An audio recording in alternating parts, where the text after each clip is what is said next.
What's good, you guys? You know who it is, man. It's your boy, Mr. Relentless Lex, and I'm back like I never left this mother. Yes, Sirski.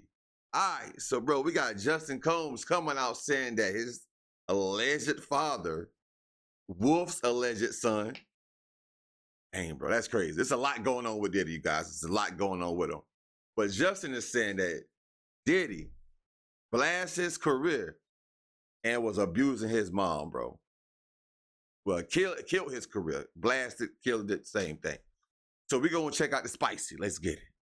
Child, when I tell you that Diddy is going through it right now, I'm not joking. And I'm not talking about the million lawsuits that he's currently facing or the other lawsuits that are rumored to be on their way. I'm talking about the fact that his family is breaking apart right in front of him, and there's nothing that he can do about it. His son, Justin Combs, is prepared to have fallen out with him, and they are not on good terms. Well, according to the latest news, Diddy tried to sabotage his own son's career because he didn't want anyone more successful than him. And that's not it, because new details are starting to emerge that Diddy also mistreated his baby mama Misa, and allegedly he still mistreats her. When Cassie filed her lawsuit, we were all talking about how it was a great thing because it would encourage more victims and survivors to come out, tell their story, and hopefully get some justice. But what we did not expect was to see a member of Diddy's own family come out to put him on blast. Have you ever wondered why none of Diddy's kids have a super successful career?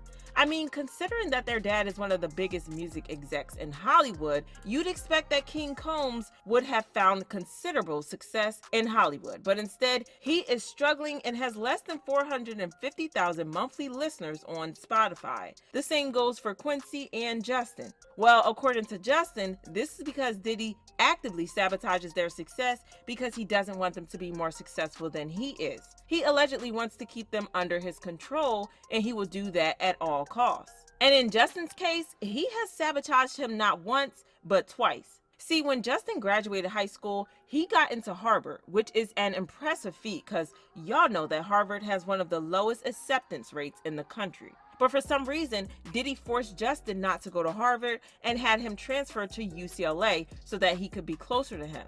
Now, I know that UCLA is a great school, but it's clear that Justin didn't want to go there at first, because if he did, then he would have applied to UCLA, not Harvard. Plus, the excuse that Diddy gave doesn't really make a lot of sense because Diddy doesn't even spend a lot of time in LA. He shuffles between New York and LA, and he often travels around, so it's not like he's going to be joined to Justin at the hip if he transfers to UCLA. Well, anyways, Justin transferred, and he actually started doing well at UCLA. He got on the football team, and he was a good player. But then, talk of him going pro started coming up, and the next thing we knew, Diddy was arrested for putting hands on Justin's coach at a game. He put his hands on the coach and threw a kettle bar at him. I remember While that. the coach was luckily uninjured, that was the end of Justin's potential pro career in football. And he did the same thing to Quincy. So y'all know how Quincy was on the hit show Empire? Get this, the only reason he didn't return on the show was because he was fired because of Diddy. So according to Page 6, the producer of the show, Lee Daniels, wanted Quincy to star in the show, but this deal went down the drain when Diddy got involved. Apparently, the network that owned the TV show, 20th Century Fox, wanted Quincy to sign over just a little portion of his music right in relation to the show. Mind you, this was a very common deal that most of the actors in the show who also sang had to sign. So in this case, whenever the song those actors make for the show is put on streaming platforms, the royalties are split between them and Fox. However, Diddy hit the roof when he learned that Quincy would have to sign over a portion of his music rights in relation to the show to Fox.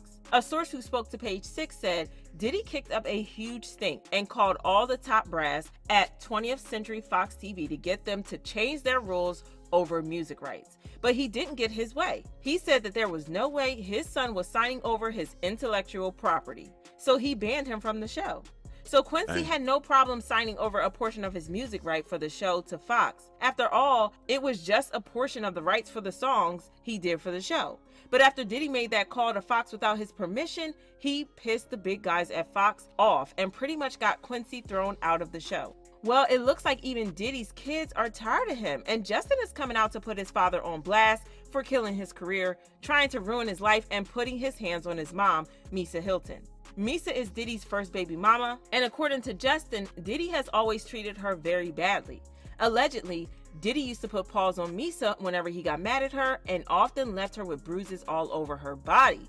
Even Diddy's bodyguard, Gene, has backed him up. Lisa was out there. She was messing with the dude from EPMD. That's why Puff first has. Excuse me. Sorry about that. No, you fine. You hey, Dang, you know, dang. She thought Puff was messing around. I guess like she started talking to the dude from EPMD. He came to see her, and Puff till she got up under literally till she tried to run up under the car. Wow. That's just foul, Damn, and I can Puff. understand why Justin would want to expose Diddy. But there's more, because as it turns out, Diddy has also tried to ruin his life as well. Remember when Justin was arrested for a DUI a couple of months ago? Well, Misa blamed Diddy for that because according to her, Diddy has completely ruined Justin by destroying his career. She went all mama bear on him and said, "I'm not with none of that reality TV-ish. When is enough enough? I'm not protecting no one anymore, just my son and all. The children I love have a come to Jesus moment." The statement, "a fish rots from the head down," means that in addition to being a major contributing factor in a family or organization's success, leadership is also the root cause of its failure and demise. The truth shall set you free. She continued, "Act bad, bad boy. I used to want to be a bad girl, but I chose to be a queen, tried and true. I'm not perfect, but I am intentional. I should have kept my child with me." She also said, "Everyone has to sit around for years and act like there isn't anything wrong with you. This is where the buck stops for me. If anything ever happened to my son, God forbid, what is anyone going to say to me? When we all know whose fault it would be." At the time, we were wondering why on earth she was holding Diddy responsible for the actions of her adult son, but now that we know the full story, it finally makes sense. It's crazy that Diddy is acting like this to his own family and kids, and I get why the kids would be frustrated enough to call him out and drag him for acting this way. And out of all the kids, Justin still follows Cassie, which should send a clear message as to where he stands. It looks like Justin is the first one of his kids to try to break free of his control, and I can't help but wonder if we're going to see more of the other kids speak up against him, especially the older ones. Fans are standing behind Justin 10 toes down, and they said, "I feel awful for his children and what they've been through and what they're still going through. I pray for their peace and safety as well." Diddy's life hasn't been comfortable and stress-free since Cassie filed her lawsuit. I love this for him. May Diddy get the same treatment he's given others. And there's a fine line when it comes to children staying out of it versus speaking truth to power. Time's up, Puff. So do you think that his siblings are going to back him up, or do you think that they're going to stand behind their dad? Drop your thoughts in the comments, then check out this next video. Bro, I think them kids is gonna tell them Diddy. For real, them kids could, but that's facts though. That's facts. King Combs' album, EP, it was decent. I listened to it. It was decent. But the numbers on it that says decent and he's Puffy's son, and he has some dope features on the EP, it ain't been doing well, bro. Puffy probably did. Man, ain't no, with Puffy and the power and the controlling type person that he is, I wouldn't put nothing past Puff, bro. You can't put nothing past Sean Diddy Combs, bro. Nothing. It's so much coming out by Puff. And it's disturbing. Might I add, it's disturbing to be a successful black man. It's disturbing. It's disturbing. But man, you guys tell me what y'all think. Y'all think that Puffy is sabotaging his kid's career so he can stay in his own limelight and have control over them? To me, with all these allegations and things that's coming out by Puff, I believe so. I do. This is all alleged news, man, but I want to know what you guys think, man. Thank y'all for all the new subscribers, man. We're on the road to 100,000. Make sure you like, comment, and subscribe to the channel only if you like the content. Yes, Sirski.